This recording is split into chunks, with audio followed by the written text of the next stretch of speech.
It's the week of March 3rd, 2020. My name is Madeline. And my name's Alyssa. Welcome to your Ruth Fisher News.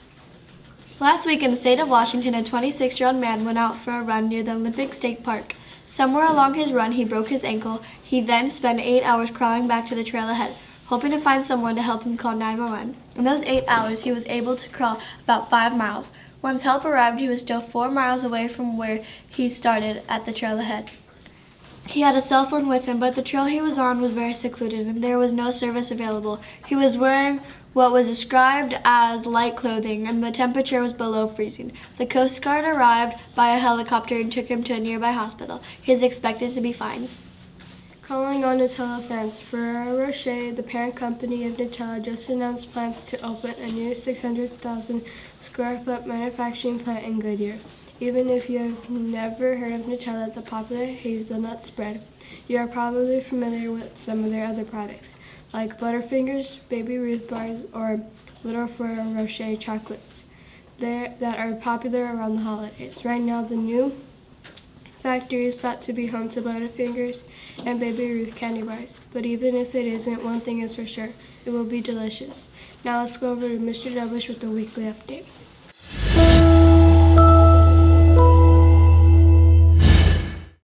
Good morning, Ruth Fisher Colts, and welcome to March.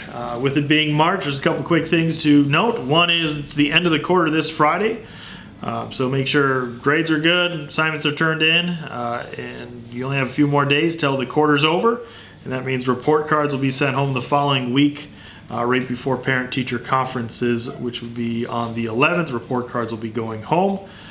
With that, also, we have Galileo post-test coming up, so this week, 8th graders science test will be. So 8th graders be ready to take that science test on Thursday and or Friday. And then everybody else, our Galileo testing will start on Tuesday the 10th and Wednesday the 11th.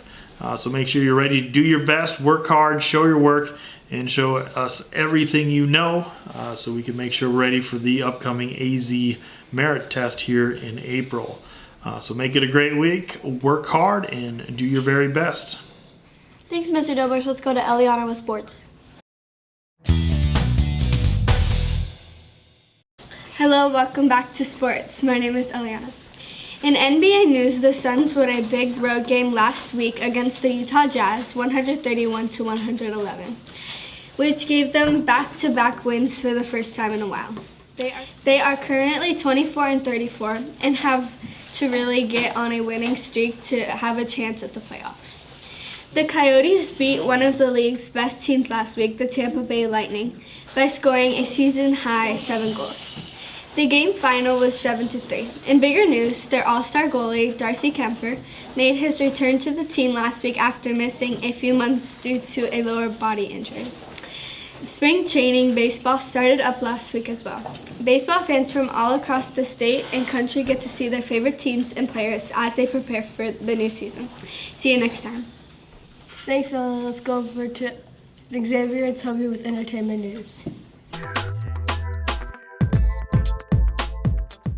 Welcome to Entertainment News. My name is Toby. My name is Xavier. March is shaping up to be a big month at the movie theaters. First is the next movie on the line of live-action Disney remakes with Mulan. Most of you have probably seen the cartoon version that came out about 22 years ago. This one stars Ivy Lu as the girl who must hide her true identity to fight in the Chinese army. It comes out on the 27th of March. The other new movie that kids might be interested in is called My Spy. It comes out on the March 13th. It stars Dave Bautista and Cole Coleman, who is the 9-year-old girl that befriends a CIA agent that has been sent out to do surveillance on her family. That is all for entertainment news. See you on next time. Thanks, guys. Here's Tyler and Kurt with Joke of the Week. Hello, welcome to Joke of the Week. My name is Kurt. And I'm Tyler. Here's your Joke of the Week. A Roman legionnaire walks into a bar, holds up 2 fingers, and says, 5 drinks, please. Here on Joke of the Week, we want to hear your joke. If you have a joke and would like to be on the news, go to the link below. See you next time. Thanks, guys. Here's Ryan with Fun Fact Trivia.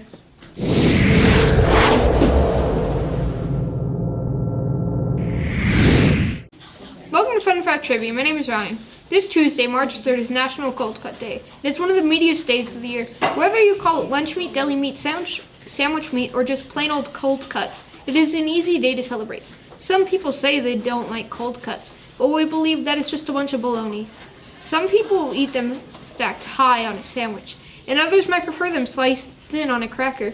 Your question today is, bologna is one of the most popular lunch meats in the U.S., but it is named after a city in which country? Is it A, Italy, B, Turkey, C, Spain? You have 10 seconds to decide which one is correct.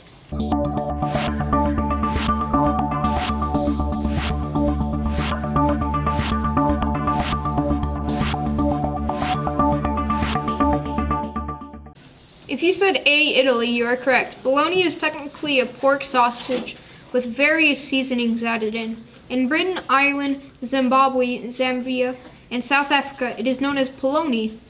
That's all for Fun Fact Trivia. See you next time. Bye. Thanks, Ryan. Let's go over to Justice with Science Time. Welcome to Science Time. My name is Justice.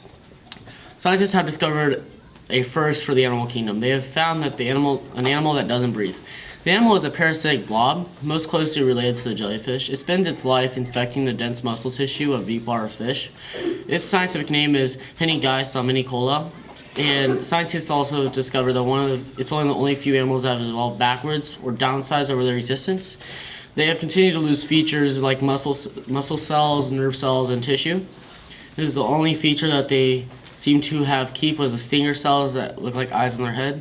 They don't carry any venom, but those stingers help them attach to a host. That's all for Science Time. See you next week. Thanks, Justice. Michael's here with Word of the Week.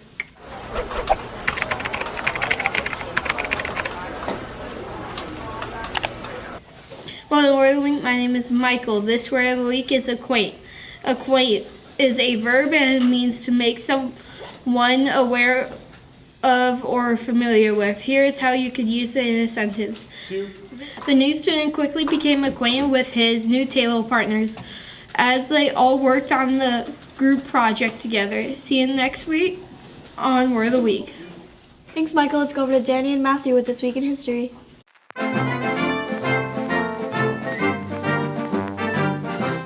Hello and welcome to This Week in History. My name is Danny. And I'm Matthew. On this day, March 3rd, 1931, the Star-Spangled Banner became the national anthem of the United States. President Herbert Hoover signed a congressional act marking it official. The song was written over 100 years earlier, back in 1814, by Francis Scott Key after watching the British attack on Fort McHenry, but failing to capture it. After circulating as a handbill, the patriotic lyrics were published in the Baltimore newspaper on September 20th, 1814.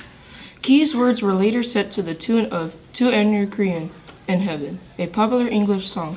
Throughout the 19th century, the Star-Spangled Banner was regarded as a national anthem by most branches of the U.S. Armed Forces and other groups. That is all for This Week in History. See you next time. Go Colts! Thanks, guys. Here's Thomas with a new segment called Tech News.